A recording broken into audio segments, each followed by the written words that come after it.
السلام علیکم ورحمۃ اللہ وبرکاتہ۔ الحمد للہ نحمده ونصلی ونسلم علی حبیبہ الکریم، اما بعد فاعوذ باللہ من الشیطان الرجیم، بسم اللہ الرحمن الرحیم۔ محمد رسول اللہ والذین معه اشداء علی الکفار رحماء بینہم تراہم رکعا سجدا یبتغون فضلا من اللہ ورضوانہ سیماہم فی وجوہہم من اثر السجود۔ صدق اللہ مولانا العظیم وصدق رسولہ النبی الامین المعین الکریم، وَنَحْنُ عَلَىٰ ذَلِكَ لَمِنَ الشَّاهِدِينَ وَمِنَ الشَّاكِرِينَ وَالْحَمْدُ لِلَّهِ رَبِّ الْعَالَمِينَ۔ معزز سامعین کرام،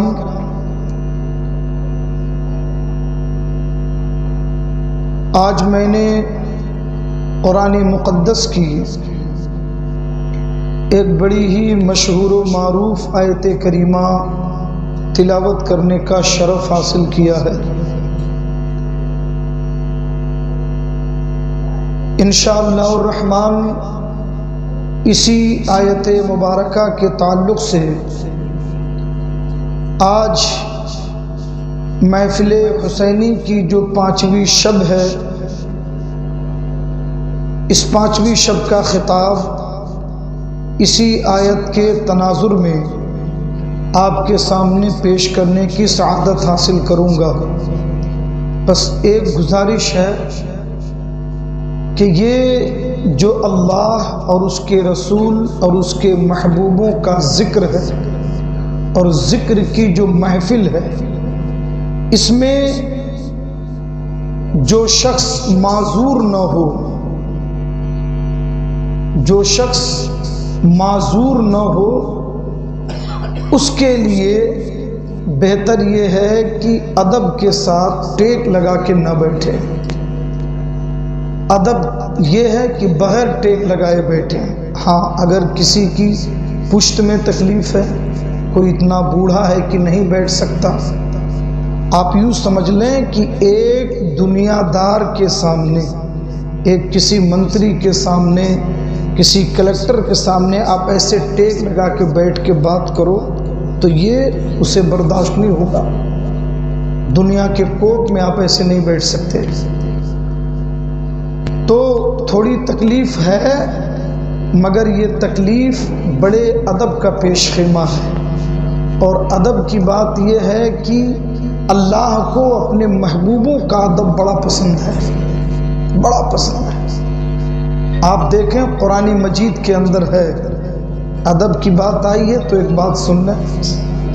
قرآن مجید میں ہے کہ حضرت موسیٰ علیہ السلام کا جب جادوگروں سے مقابلہ ہوا، ایک طرف حضرت موسیٰ اور حضرت ہارون علیہ السلام، اور دوسری طرف ہزاروں کی تعداد میں جادوگر، ٹھیک ہے، مگر ان سے ایک بولی ادب کی نکل گئی، جبکہ اس وقت وہ مشرک تھے، ایمان نہیں لائے تھے۔ ایک بولی ان کے منہ سے نکل گئی کہ انہوں نے حضرت موسیٰ سے یہ کہہ دیا کہ پہلے آپ اپنا کمال دکھائیں گے یا آپ ہمیں اجازت دیتے ہیں کہ ہم اپنا کرتب دکھائیں؟ یہ ایک ادب کی بولی ان سے نکل گئی جادوگر کے منہ سے۔ اللہ کو یہ اتنی پسند آ گئی کہ اس محبوب کے ادب کی وجہ سے اللہ نے جادوگروں کو ایمان کی دولت عطا کر دی،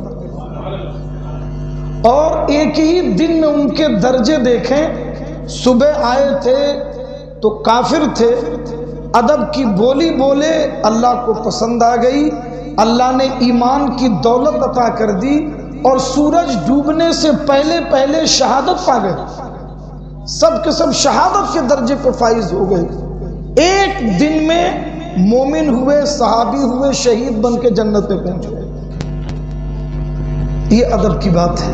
اللہ تعالی ہم سب کو اس کی توفیق عطا فرمائے۔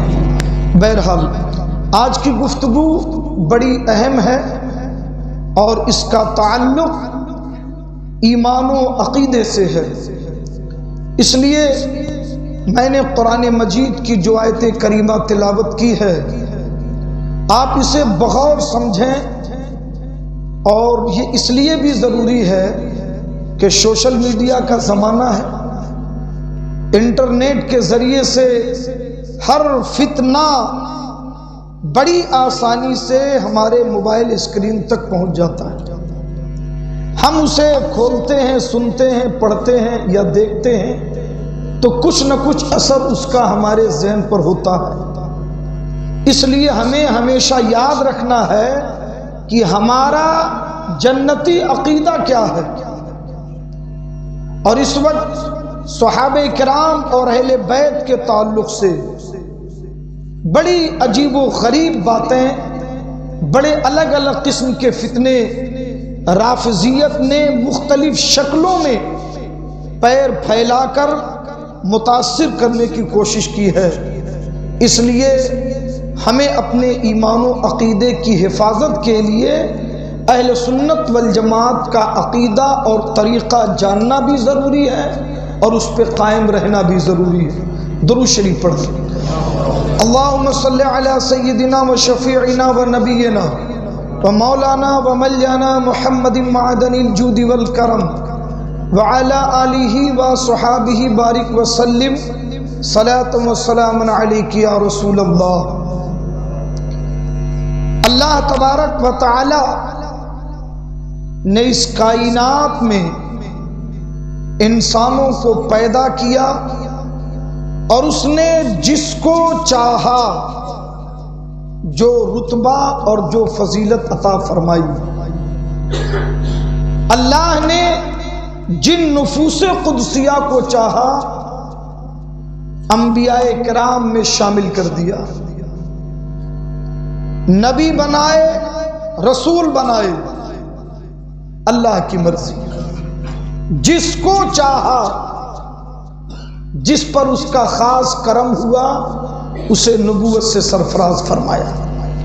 کوئی انسان اپنی محنت سے، عبادت سے، کوشش سے کبھی نبی بن نہیں سکتا۔ اللہ جسے چاہے اس نے اس کو بنایا، اور اب تو دروازہ ہی بند ہو گیا۔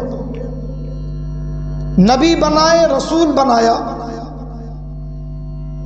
پھر ان انبیاء کو دنیا میں بھیجا تو ان پر ایمان لانے والے صحابہ پیدا کیے۔ انبیاء کرام میں بڑے اولو العزم پیغمبر پیدا ہوئے، حضرت نوح علیہ السلام، حضرت ابراہیم خلیل اللہ، حضرت یوسف علیہ السلام، حضرت موسیٰ کلیم اللہ، حضرت اسماعیل ذبیح اللہ، حضرت عیسیٰ روح اللہ، بڑی شان والے۔ تو ان پر جو ایمان لانے والے اور خاص طور پر جنہوں نے ان کی صحبت پائی وہ ان کے صحابی بنے۔ یہ بھی کوشش سے نہیں تھا، اللہ نے اس زمانے کے انسانوں میں جسے چاہا ان کا صحابی بنایا۔ ٹھیک ہے؟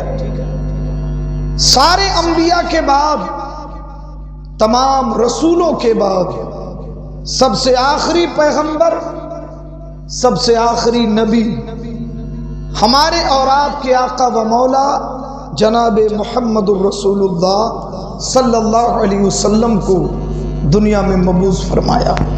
سب سے آخر میں کیوں؟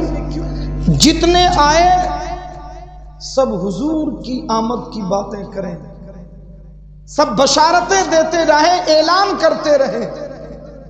کم و بیش 1,24,000 یا 2,24,000 انبیاء آئے، دین کی تبلیغ کرتے رہے، مگر اپنی ظاہری حیات میں حضور کی آمد کی بشارت بھی دیتے رہے۔ ایک آخری نبی آئیں گے، سارے نبیوں کے امام بن کر کے آئیں گے۔ اللہ نے ان تمام انبیاء سے عالم ارواح میں وعدہ لے لیا تھا کہ لَتُؤْمِنُنَّ بِهِ وَلَتَنْصُرُنَّهُ، تم ضرور میرے محبوب نبی کریم صلی اللہ علیہ وسلم کے تعلق سے فرمایا کہ تم ضرور ان پر ایمان لاؤ گے اور تم سب ضرور ان کی مدد کرو گے۔ ان کا ذکر، ان کی آمد کی باتیں، ان کی بشارتیں تمام انبیاء نے کی۔ انتظار بڑھتا رہا۔ سب سے آخر میں اللہ تعالی نے نبی کریم صلی اللہ علیہ وسلم کو بھیجا۔ اور ایک پہلو اس کا یہ بھی ہے کہ جو بھی شریعت آتی اس کے بعد جب دوسری شریعت آتی تو پہلی شریعت منسوخ ہو جاتی، پھر اس کے بعد تیسری شریعت آتی تو لوگ اس کو فالو کرتے، اس سے پہلے والی شریعت منسوخ ہو جاتی۔ اللہ نے سب سے آخر میں بھیجا تاکہ مصطفیٰ ساری شریعتوں کو منسوخ کرے مگر ان کی شریعت کو کوئی منسوخ کرنے والا پیدا نہ ہو، ان کا سکہ قیامت تک چلے، کوئی ان کی شریعت کو منسوخ نہ کرے۔ اور اگر کوئی آئے بھی، اور ضرور آئیں گے، نئے نبی بن کر نہیں، حضرت عیسیٰ تو آئیں گے لیکن نئے نبی پیدا نہیں ہوں گے، یہ پہلے کے نبی ہیں، آئیں گے تو جو شریعت ان پر اتری وہ خود اس شریعت کو فالو نہیں کریں گے، اس لیے کہ حضور کے بعد، حضور کی آمد کے بعد پھر دنیا میں سکہ صرف آپ کا چلے گا، شریعت صرف آپ کی رہے گی۔ تو تمام انبیاء کے اصحاب وہ ہیں جنہیں اللہ نے اس نبی کا صحابی چن لیا، بڑے عزت والے، بڑے رتبے والے۔ اللہ نے قرآن مجید میں ان کے اصحاب کا بھی ذکر کئی مقامات پر کیا، مگر آپ ذرا سوچیں کہ دیگر انبیاء کے اصحاب، تمام انبیاء اللہ کے چنے ہوئے اور ان کے صحابہ بھی اللہ کے چنے ہوئے، تو اللہ نے جسے سید المرسلین، سید الانبیاء اور تمام رسولوں کے امام جناب محمد الرسول اللہ صلی اللہ علیہ وسلم کی صحبت کے لیے جن لوگوں کو چنا وہ کتنے عزت والے اور کتنے رتبے والے ہوں گے۔ یہ بات اچھی طرح یاد رکھیں کہ اس کائنات میں جب سے شروعات ہوئی اور جب تک رہے گی، انبیاء و مرسلین کے بعد اور رسل ملائکہ کے بعد تین جماعت، انبیاء کرام اور اس میں رسولان اعظام اور رسل ملائکہ، سارے ملائکہ نہیں، رسل ملائکہ، جیسے حضرت جبریل امین، حضرت اسرافیل، حضرت میکائیل، حضرت اسرائیل، یہ رسل ملائکہ مقربین بارگاہ۔ ان کے بعد تین جماعتیں، عقیدہ سنیے، تین جماعتیں، انبیاء تو سب کے اس میں مرسلین بھی آ گئے، اور اس کو تقسیم کریں تو مرسلین اور انبیاء، انبیاء کا لفظ سب کو شامل ہے، تو انبیاء و مرسلین اور رسل ملائکہ۔ ان کے بعد انسان، جنات، جن، پری، فرشتے، کوئی بھی مخلوق اس کائنات میں دو جماعتوں سے افضل نہیں ہے۔ دو جماعتیں ان کے بعد سب سے افضل اس کائنات میں ہے، اور وہ جماعت کون ہے؟ ایک ہمارے نبی کے صحابہ اور ایک ہمارے نبی کے اہل بیت۔ حضور کی آل سارے نبیوں کی آل سے افضل ہے، سوائے ان کے جو ان میں نبی بنے۔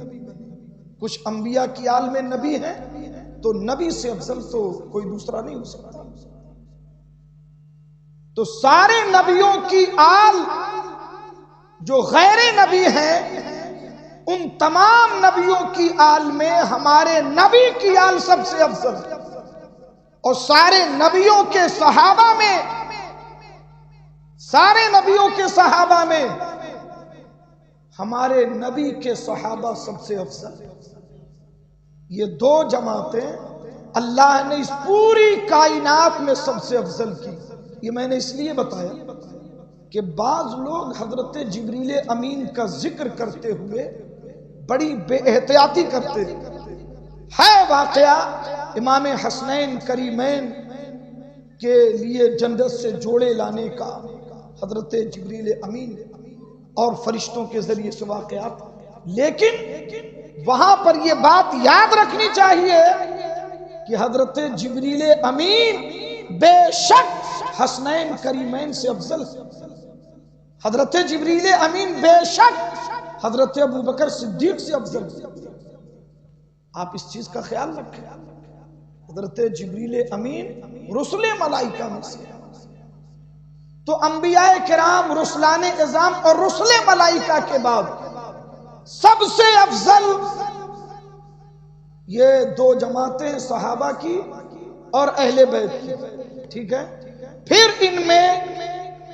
پھر ان میں جو افضلیت ہے جس پر تمام صحابہ کا اتفاق اور اہل سنت والجماعت کا عقیدہ ہمیشہ سے کہ بالاتفاق سب سے افضل حضرت سیدنا ابوبکر صدیق، پھر حضرت سیدنا عمر بن خطاب، پھر حضرت سیدنا عثمان بن عفان، پھر حضرت سیدنا مولا علی کرم اللہ وجہ الکریم، یہ چار، اور پھر 6 مہینے کے لیے حضرت سیدنا امام حسن مجتبی۔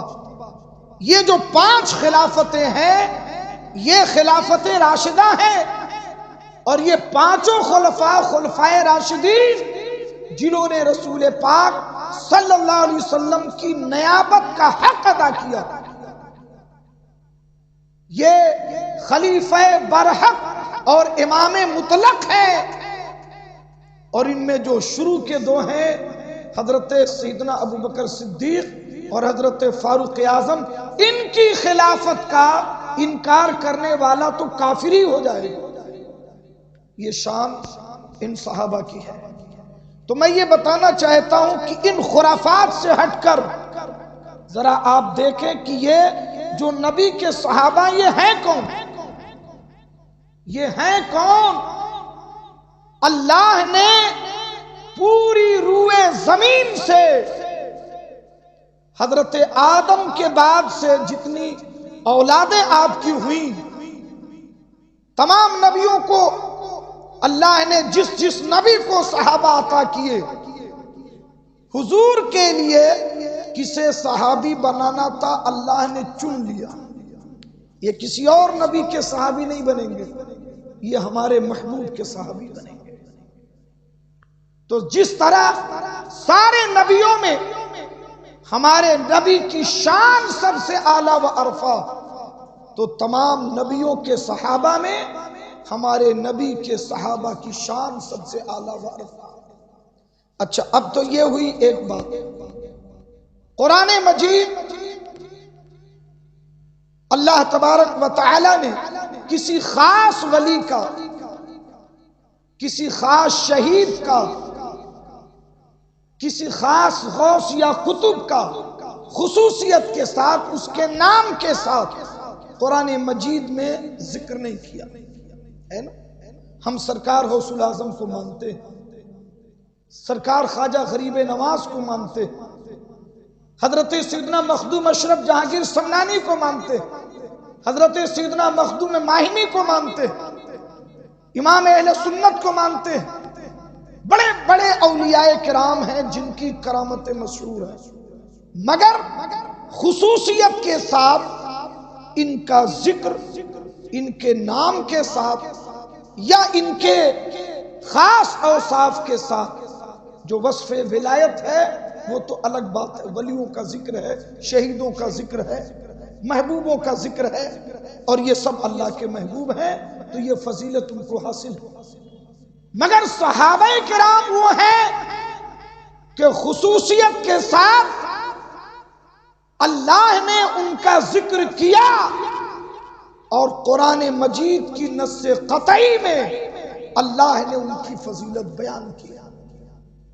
آپ دیکھیں قرآن مجید اٹھائیں، اللہ ارشاد فرماتا ہے محمد الرسول اللہ، محمد اللہ کے رسول ہیں، والذین معہ اشداء علی الکفار رحماء بینہم، جو ہمارے محبوب کے ساتھی ہیں، جو ہمارے محبوب کے صحابہ ہیں، اشداء علی الکفار، یہ کفار و مشرکین پر سخت ہے، رحماء بینہم، آپس میں بڑے محبت والے، تراہم رکعا سجدا، اللہ کہتا ہے تم انہیں دیکھو گے تو وہ رکوع سجدہ کرتے ہوئے ملیں گے، اللہ کی عبادت کرتے ہوئے ملیں گے۔ آگے اللہ فرماتا ہے وہ ہمیشہ اللہ کی خوشنودگی، اللہ کی رضا چاہتے رہتے ہیں، اللہ کے فضل کے تلاش میں رہتے ہیں۔ فرماتا ہے کہ ان کی نشانیاں ان کے چہروں پر ہیں، نور ایمان ان کے چہرے پر ہے، ان کی پیشانیوں پر سجدوں کے نشان پڑے ہوئے ہیں۔ اللہ فرماتا یہ ان کی نشانیاں ہیں، اور یہ بھی فرمایا کہ ان کی مثال اللہ نے انجیل میں بھی بیان کی، توریت میں بھی بیان کی، تو نبی کے صحابہ کا ذکر اللہ نے پچھلی کتابوں میں بھی کیا۔ ایسے برکت والے یہ ہیں اور ایسی شان والے۔ پھر فرماتا ہے ایک دوسری آیت میں ارشاد ربانی ہے والسابقون الاولون من المہاجرین والانصار والذین اتبعوہم بإحسان رضی اللہ عنہم ورضوا عنہ۔ اللہ فرماتا صحابہ میں وہ جو سابقین اولین ہیں، ایک دم شروع میں جو حضور پر ایمان لائے، والسابقون الاولون من المہاجرین والانصار، مہاجرین میں سے اور انصار میں سے حضور پر پہلے ایمان لانے والے، والذین اتبعوہم بإحسان، اور وہ صحابہ جو ان کی اتباع میں بعد میں ایمان لائے۔ تمام صحابہ پہلے والے اور بعد والے، اللہ فرماتا رضی اللہ عنہم، اللہ ان سب سے راضی ہو چکا، ورضوا عنہ، اور یہ سب اللہ سے راضی ہو چکے۔ کتنی بڑی شان ہے، کتنی بڑی بات۔ اچھا ایک بات بتائیں کہ اللہ نے کیا فرمایا؟ رضی اللہ عنہم، اللہ ان سے راضی ہو گیا۔ ہم میں سے کسی کو معلوم ہے کہ اللہ ہم سے راضی ہے؟ بولو، ہم میں سے کسی کو معلوم ہے کہ اللہ ہم سے راضی ہے؟ ہماری نیتوں میں کتنا فتور ہے، ہمارے عمل میں کتنی کمی ہے، ہم کتنے مخلص ہیں، اور ہمارے گناہ کیا ہیں ہم جانتے ہیں، ہمارا رب جانتا ہے۔ پتہ نہیں ہمارا عمل ہم کر تو رہے ہیں، اللہ قبول کیا کہ نہیں کیا ہم نہیں جانتے، بس اس امید پر کہ اللہ قبول کر لے۔ اللہ نے ہم پر فرض کیا ہم کر رہے ہیں، ہم پر واجب ہے ہم کر رہے ہیں، یہ نبی کی سنت ہے ہم کر رہے ہیں، اللہ قبول کر لے تو اس کا بڑا احسان ہے۔ مگر کوئی یہ نہیں کہہ سکتا کہ اللہ ہم سے راضی ہے، ٹھیک ہے نا؟ اچھا چلیے صاحب، ہم میں سے تو کسی کو نہیں پتا کہ اللہ ہم سے راضی ہے، مگر وہاں اللہ اعلان کر رہا ہے رضی اللہ عنہم، اللہ ان سے راضی ہے۔ یہی بہت بڑی بات ہے کہ اللہ راضی ہو گیا۔ تو پھر یہ کہنے کا کیا مطلب کہ یہ بھی اللہ سے راضی ہے؟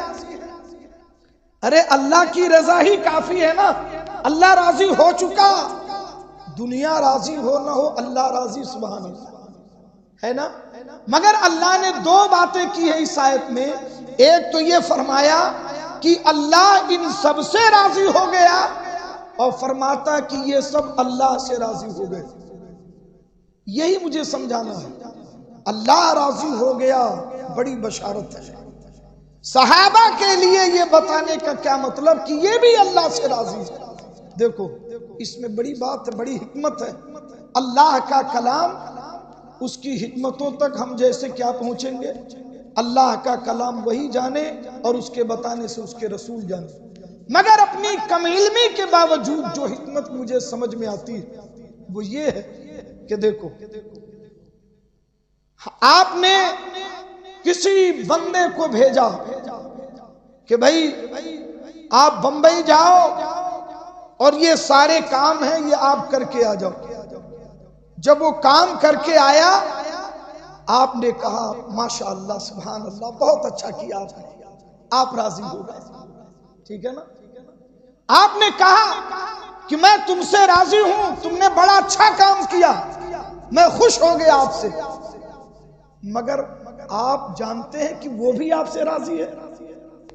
ہو سکتا ہے کہ آپ کے دباؤ میں اس نے کام کیا ہو، آپ کے ہاتھ کے نیچے ہے، ڈر کی وجہ سے اس نے کام کیا، کسی لالچ میں کام کیا۔ تو بولو بھائی، ہوتا نہیں ہوتا؟ کوئی بڑا آدمی کسی چھوٹے کو بول دے، ایک کمپنی کا کوئی آنر ہے وہ اپنے ورکروں کو کہہ دے 12 بجے تک کام کرنا ہے، کام کر لیا، آنر کہتا ہے بھائی میں تو راضی ہوں تم سے، لیکن کیا وہ لوگ بھی راضی ہیں تم سے؟ ہو سکتا ہے انہوں نے دباؤ میں کام کیا، ڈر کے مارے کیا، یا نکال دے گا کمپنی سے اس لیے کیا۔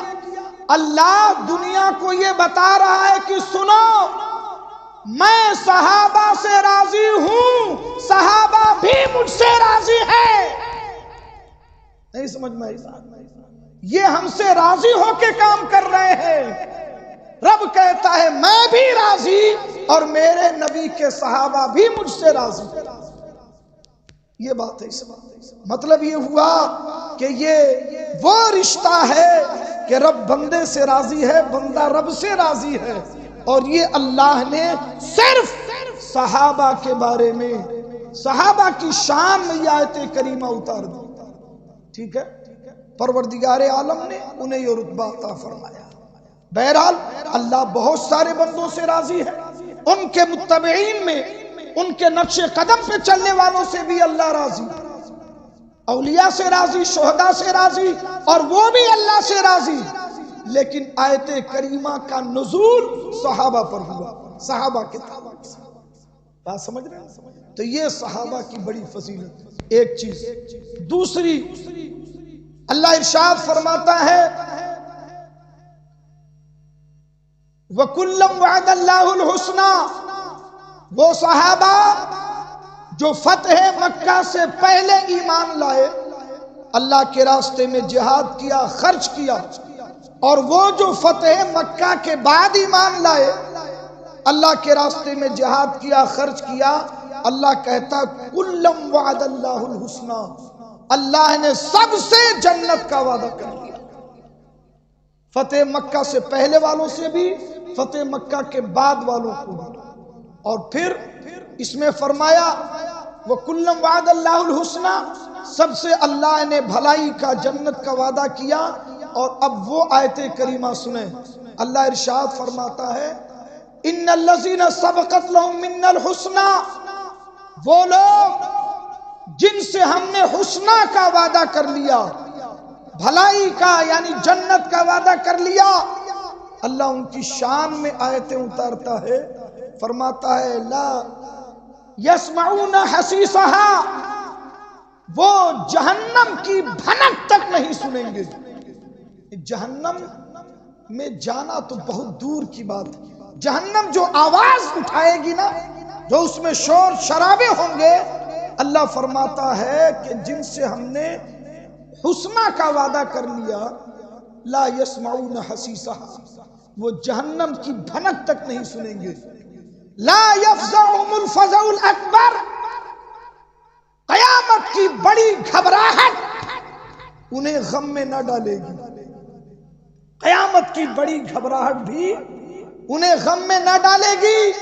اللہ فرماتا تتلقاہم الملائکہ، فرشتے ان کے استقبال کے لیے آگے بڑھیں گے۔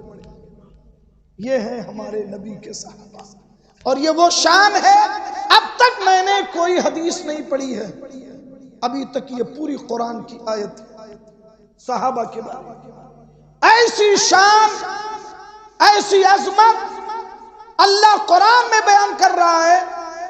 کتنے بدنصیب ہیں وہ لوگ، کتنے بدنصیب ہیں جو آج صحابہ پر ان کے آپسی معاملات کو لے کر کے ایک دوسرے کے خلاف بکواسیں کرتے ہیں.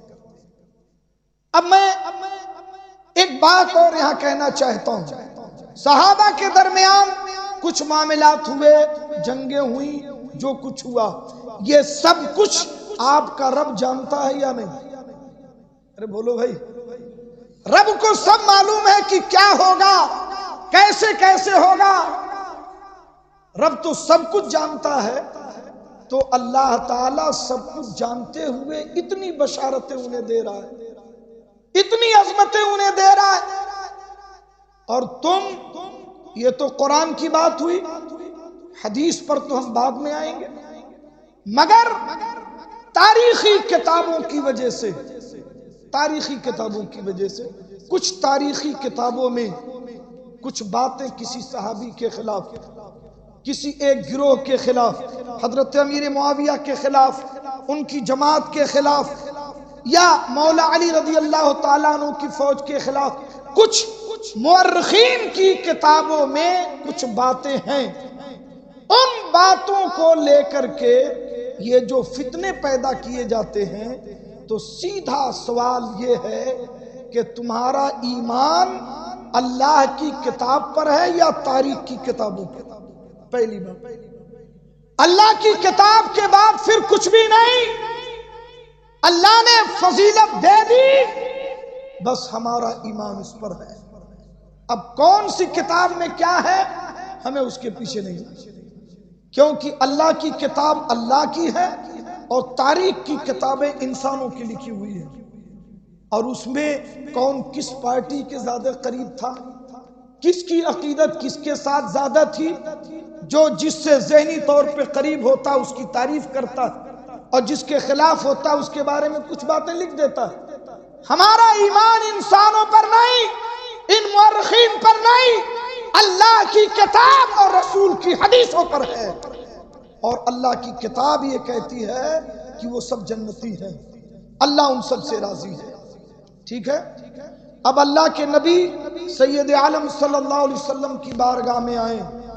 نبی کریم صلی اللہ علیہ وسلم فرماتے ہیں کہ جس سے تم یہ سنو کہ وہ میرے صحابہ کی شان میں گستاخیاں کرتا ہے، فعلیہ لعنت اللہ والملائکہ والناس اجمعین لا يقبل اللہ منہ صرفا ولا عدلا.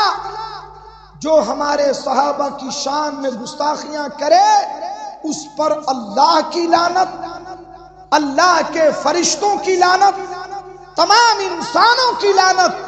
اللہ نہ اس کا فرض قبول کرے گا نہ اس کے نفل کو قبول کرے گا. یہ میرے آقا نے اپنے صحابہ کے دشمنوں کے بارے میں کہا.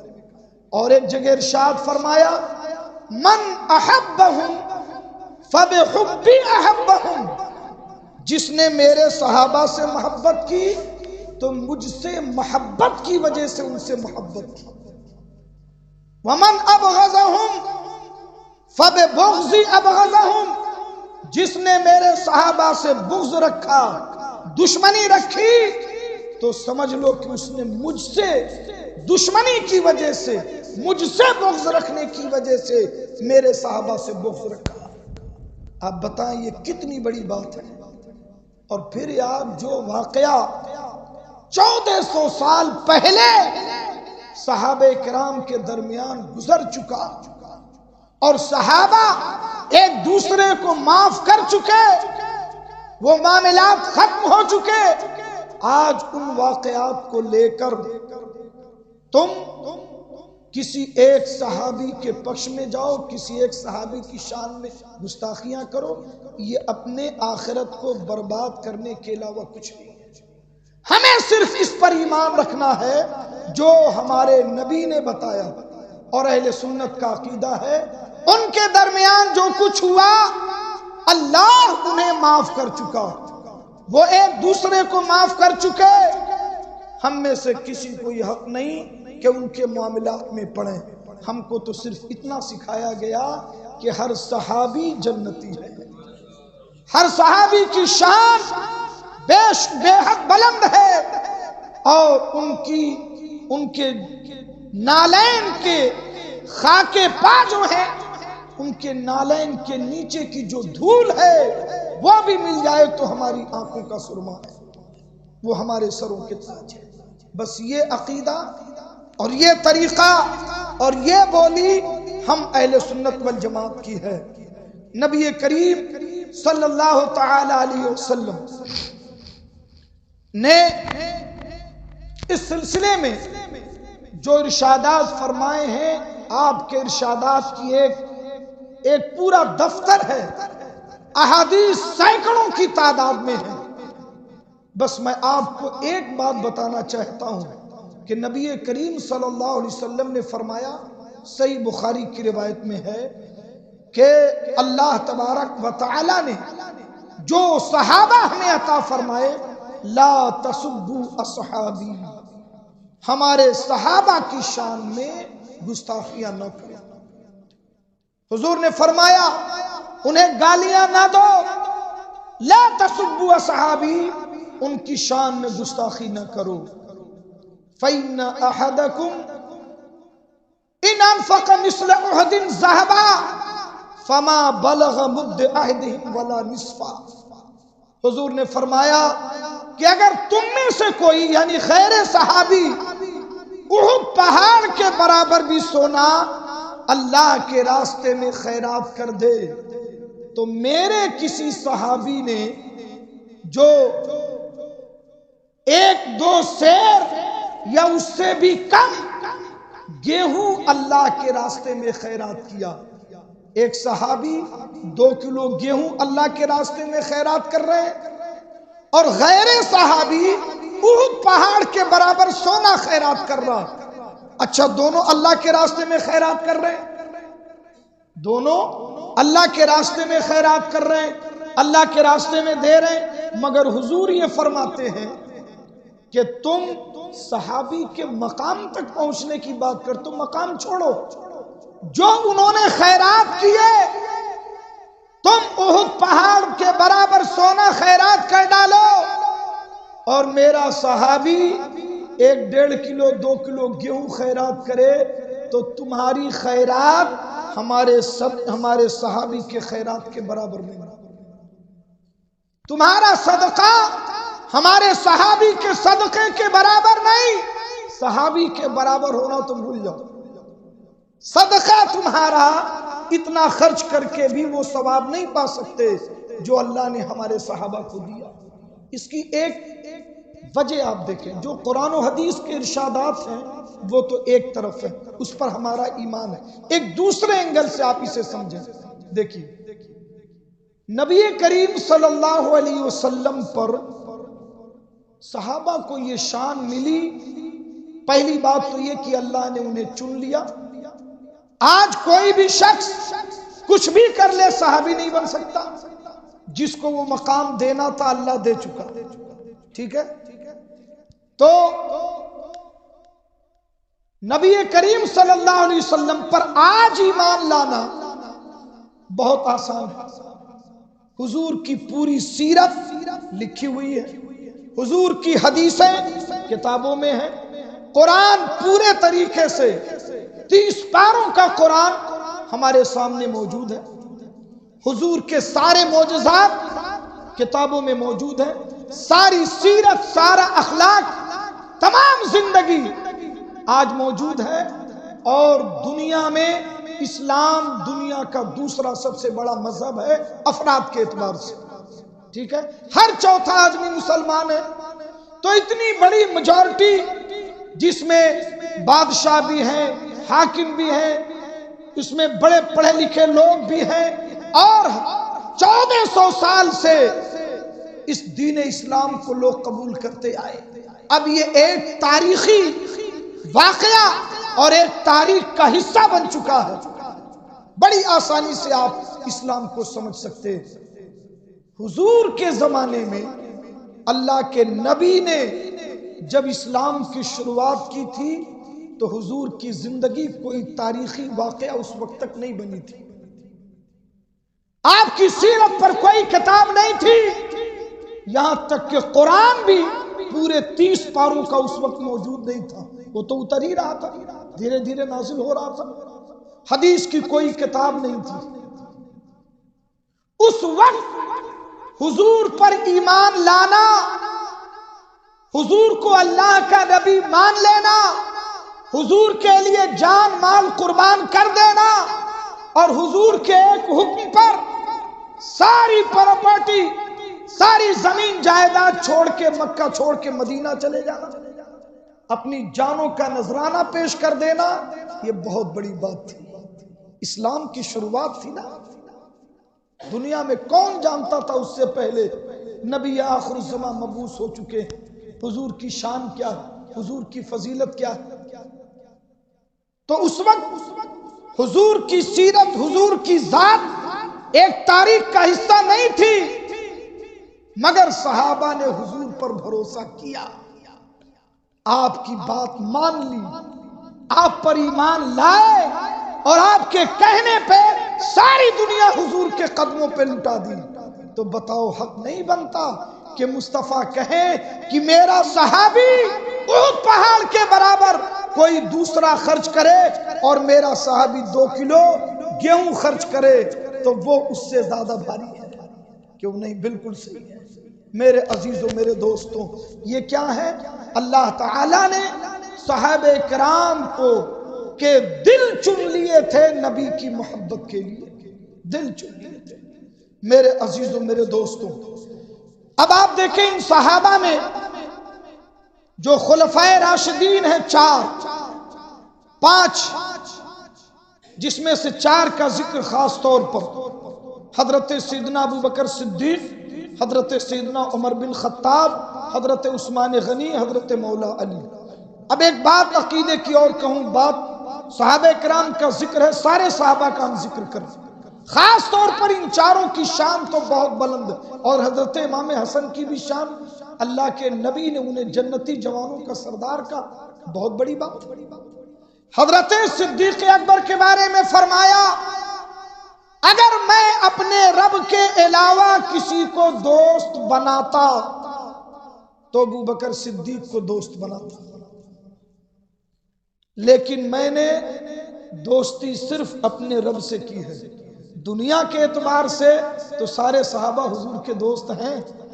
حضور فرماتے ہیں کہ میں نے اپنے رب کو اپنا دوست بنایا، اگر انسانوں میں کسی کو میں اپنا دوست بناتا تو ابو بکر صدیق کو بناتا۔ تمام صحابہ میں سب سے پہلے جنت کی بشارت مصطفیٰ نے ابو بکر صدیق کو دی، سب سے پہلے جنت کی بشارت حضرت ابو بکر صدیق کو ملی ہے، یہ بھی ایک آپ کی فضیلت ہے۔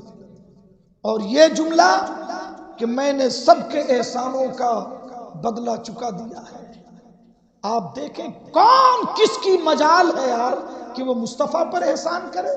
نبی کا احسان ساری کائنات پر ہے، نبیوں پر بھی نبی کا احسان ہے، رسولوں پر بھی نبی کا احسان ہے، ارے بولو ہے نہیں؟ ساری کائنات پر رسول پاک کا احسان ہے کہ اگر آپ کو پیدا کرنا مقصود نہ ہوتا تو اللہ اس کائنات کو ہی نہیں بناتا۔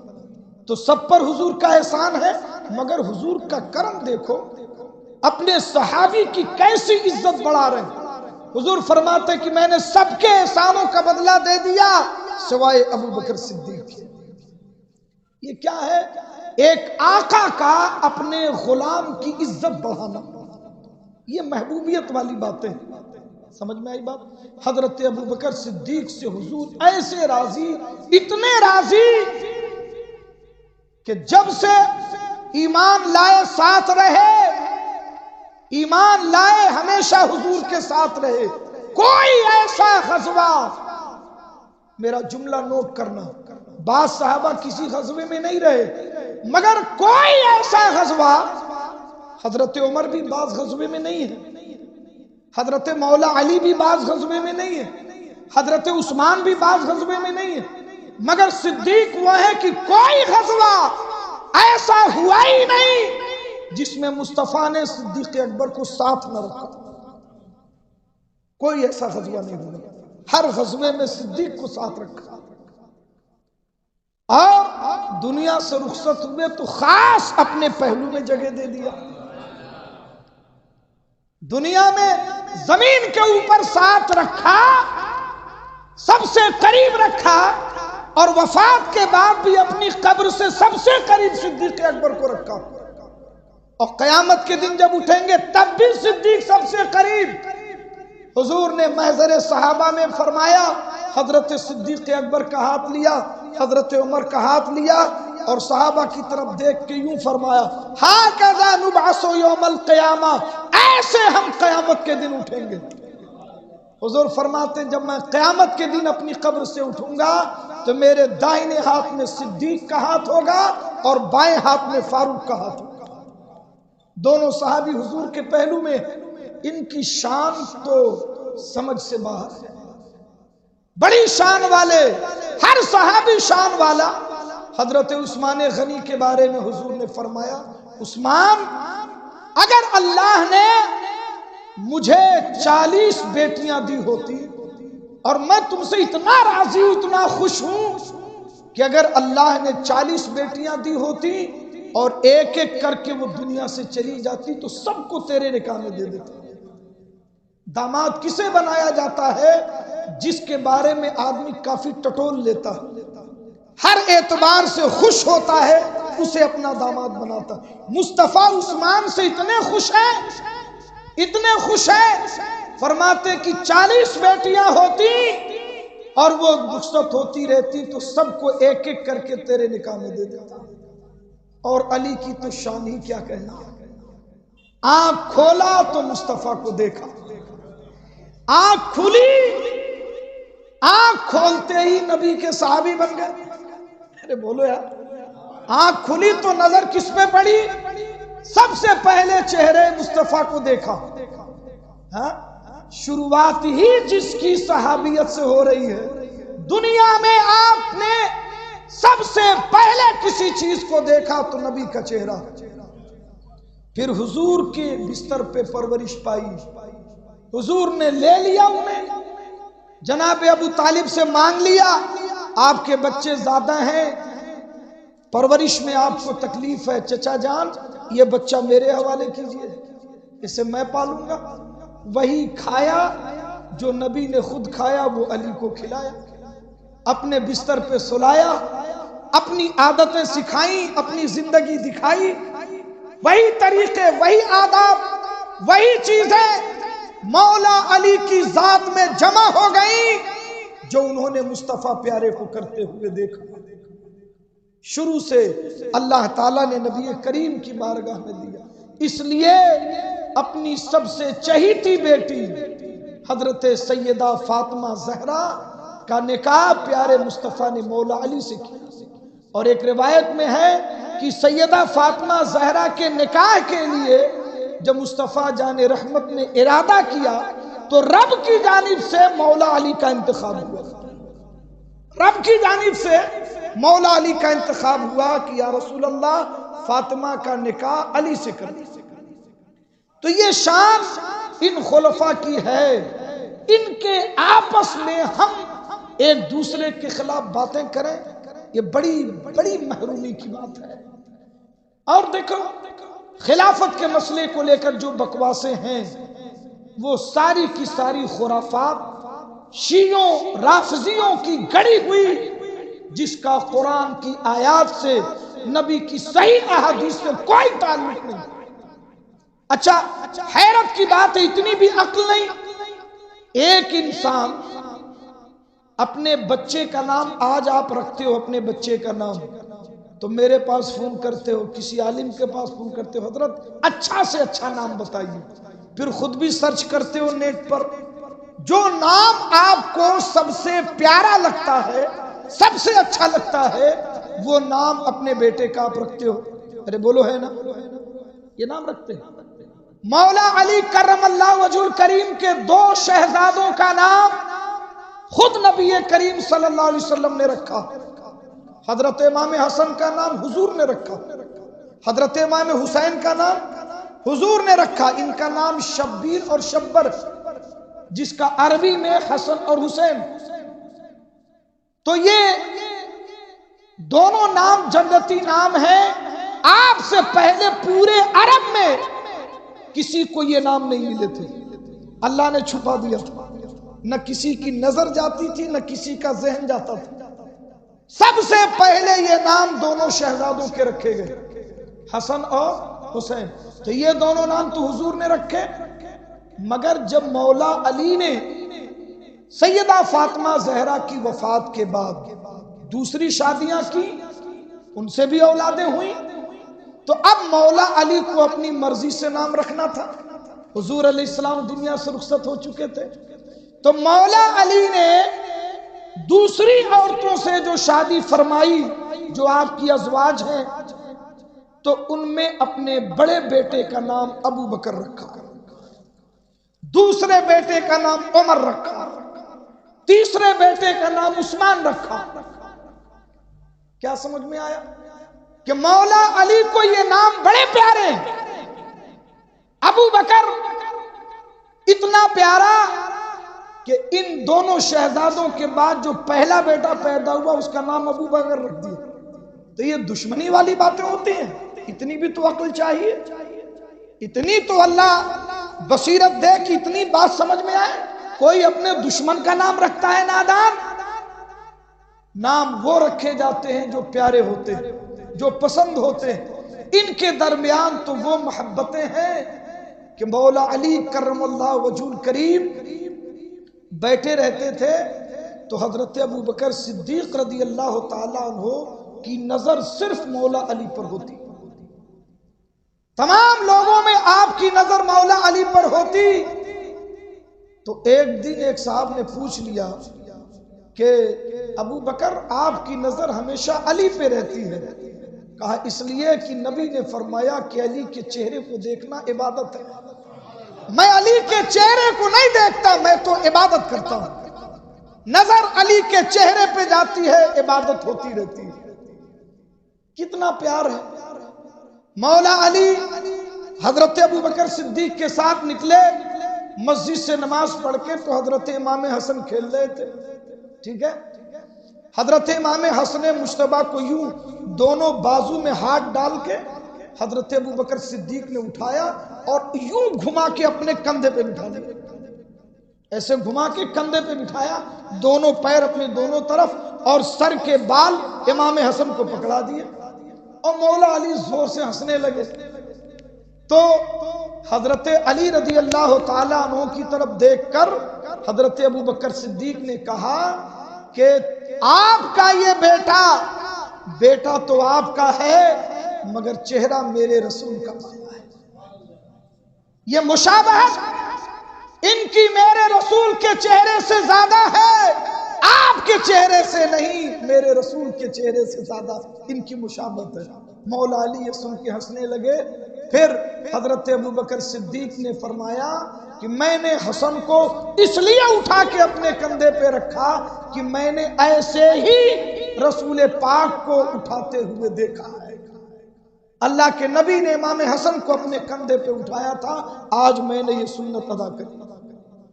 حضرت فاروق اعظم رضی اللہ تعالیٰ عنہ کے زمانے میں آپ دیکھیں کہ صحابہ اور اہل بیت کا تال میل کتنا خوبصورت تھا. یہ ہے صحیح حدیثیں، اور وہ لاتے ہیں جھوٹی ادھر ادھر کی روایتیں. حضرت فاروق اعظم رضی اللہ تعالی عنہ کے پاس حضرت امام حسین رضی اللہ تعالی عنہ تشریف لائے، اور ساتھ میں حضرت عبداللہ ابن عمر بھی تھے. دونوں لڑکے ہیں، ابھی بچپن کی عمر ہے. تو حضرت عمر فاروق کسی سے بات کر رہے تھے، اور دروازے سے یوں جب وہ دونوں شہزادے گزرے تو نظر آپ کی پڑی، آپ باتوں میں مشغول تھے. اس کے بعد آپ نے انتظار کیا کہ شاید یہ لوگ آئیں گے، مگر وہ نہیں آئے. دوسرے دن حضرت عمر نے حضرت امام حسین کو پکڑا اور کہا کیا بات ہے شہزادے، کل میں نے آپ کو دیکھا تھا، آپ میرے گھر کے قریب نظر آئے، میں انتظار کرتا رہا، آپ آئے نہیں. خلیفہ وقت ایک چھوٹے سے بچے کہہ رہا ہے کہ آپ آئے نہیں، میں آپ کا انتظار کر رہا تھا۔ تو انہوں نے کہا کہ میرے ساتھ عبداللہ ابن عمر بھی تھے، آپ کے بیٹے، ہم نے دیکھا کہ آپ کسی سے باتوں میں مشغول ہیں، تو جب آپ کے بیٹے چلے گئے تو میں بھی چلا گیا۔ آپ نے کہا رے بیٹا جاتا، آپ کیوں گئے؟ یہ ہمارے سروں کے بال تو آپ کی برکت سے آئے، ہمارے سروں کے بال تو آپ لوگوں کی برکت سے آئے، اس کو جانے دیتے، آپ تشریف لاتے۔ یہ بولیاں تھی صحابہ کی۔ حضرت ابو ہریرہ نبی کریم صلی اللہ علیہ وسلم کے صحابہ میں سب سے زیادہ حدیث کی روایتیں کرنے والے، سب سے زیادہ روایتیں حضرت سیدنا ابو ہریرہ کی۔ حضرت امام حسین گلی سے جا رہے تھے، بارش ہوئی تھی تو نالین شریف پہنے تھے، اب وہ بارش کی وجہ سے مٹی گیلی ہوئی تو آپ کے جوتے میں کچھ مٹی لگ گئی تھی۔ حضرت ابو ہریرہ رضی اللہ تعالیٰ عنہ اسی گلی سے گزر رہے ہیں، ادھر سے حضرت امام حسین آ رہے ہیں۔ اب ایک چھوٹا سا بچہ 10-12 سال کا اور ایک نبی کا صحابی جو ادھیڑ عمر کے ہو چکے ہیں، ٹھیک ہے، تو ملاقات ہوئی اور پھر حضرت امام حسین آگے بڑھ گئے، حضرت ابو ہریرہ کراس کر کے آگے بڑھے، اور جیسے آگے بڑھے ان کی نظر پیچھے کی طرف ہوئی تو دیکھا کہ امام حسین کے نالین شریف میں کچھ مٹی لگی ہوئی ہے۔ تو آپ نے امام عالی مقام سے عرض کیا ٹھہر، تھوڑا ٹھہر جائے۔ پھر قریب گئے، صحابہ امامہ شریف پہ، تو یہ امامہ شریف کا جو پیچھے کا شملہ ہوتا، آپ جھکے اس شملے سے آپ کے نالین صاف کر، کس سے؟ رومال سے نہیں، جو سر پہ امامہ ہے، یہ شان کہتے ہیں نا یار، کسی کوئی پگڑی کسی کے قدموں میں ڈال دے بہت بڑی بات ہوتی، اس کے شملے سے حضرت سیدنا ابو ہریرہ ان کے نالین کو صاف کر رہے ہیں۔ یہ صحابہ اور اہل بیت کے تعلقات۔ حضرت فاروق اعظم کے زمانے میں جب وظیفے متعین ہونے لگے، جو کبار صحابہ تھے، بوڑھے ہو چکے تھے، جنہوں نے بدر و حنین میں شرکت کی، بڑی خدمات کی، تو ان کے وظیفے متعین ہونے لگے، ٹھیک ہے، کہ مال جو آتا تھا اب ان صحابہ کی بارگاہ میں نذرانے کی شکل میں پیش کیے جانے لگے، تو ان کے نام لکھے جانے لگے۔ ان بوڑھے بڑے صحابہ میں مولا علی کا تو نام لکھا ہی گیا، ان کے دونوں شہزادے امام حسن و حسین کا بھی نام لکھا، اور ان کو وہ وظیفے دیے گئے جو بڑے صحابہ کو دیے جاتے تھے۔ یہ تھا تعلق صحابہ اور اہل بیت کا، اور ہم اہل سنت والجماعت اسی تعلق کو جانتے ہیں، اسی کو پہچانتے ہیں، اور اسی پہ ہمارا طریقہ اور عمل ہے۔ اس لیے یہ جو آج سوشل میڈیا کے ذریعے سے جو نئے نئے فتنے رافضیت کی شکل میں مولائیت اور کون کون سے آ رہے ہیں، جب یہ دیکھو، ایک پہچان یاد رکھو، جب یہ دیکھو کہ کوئی ان دونوں مقدس جماعتوں میں سے کسی کی گستاخی کر رہا ہے تو سمجھ لو کہ یہ اہل سنت سے خارج ہے۔ کوئی اہل بیت کی تعریف کرے، صحابہ کی شان میں گستاخی کرے، صحابہ کی تعریف کرے، اہل بیت کی شان میں گستاخی کرے، تو وہ ناسبی، رافضی، خارجی ہو سکتا ہے، اہل سنت نہیں ہو سکتا۔ اہل سنت میں سے ہوگا تو اس کی شان یہ ہوگی کہ اگر اس کے دل کے دو ٹکڑے کیے جائیں تو ایک پہ اہل بیت ہوں گے اور ایک پہ صحابہ ہوں گے۔ اہل سنت میں سے ہوگا تو وہ یہ کہے گا کہ ہماری آنکھوں میں، ہمارے سر میں جو دو آنکھیں ہیں، ایک میں نور صحابہ ہے، ایک میں نور اہل بیت ہے۔ کبھی وہ صحابہ اور اہل بیت میں رنجش کی بات نہیں کرے گا، بس یہی پہچان یاد رکھو اور اسی پہ قائم رہو۔ اللہ تبارک و تعالی ہم سب کو اہل سنت والجماعت کے عقیدے اور طریقے پہ قائم رکھے اور اسی پہ ہمیں موت نصیب فرمائے۔ استغفر اللہ ربی من کل ذنب واتوب الیہ۔ السلام علیکم ورحمۃ اللہ وبرکاتہ۔ انشاءاللہ کل کا خصوصی خطاب اہل بیت کرام کے تعلق سے اور خاص طور پہ پنجتن پاک کے تعلق سے انشاءاللہ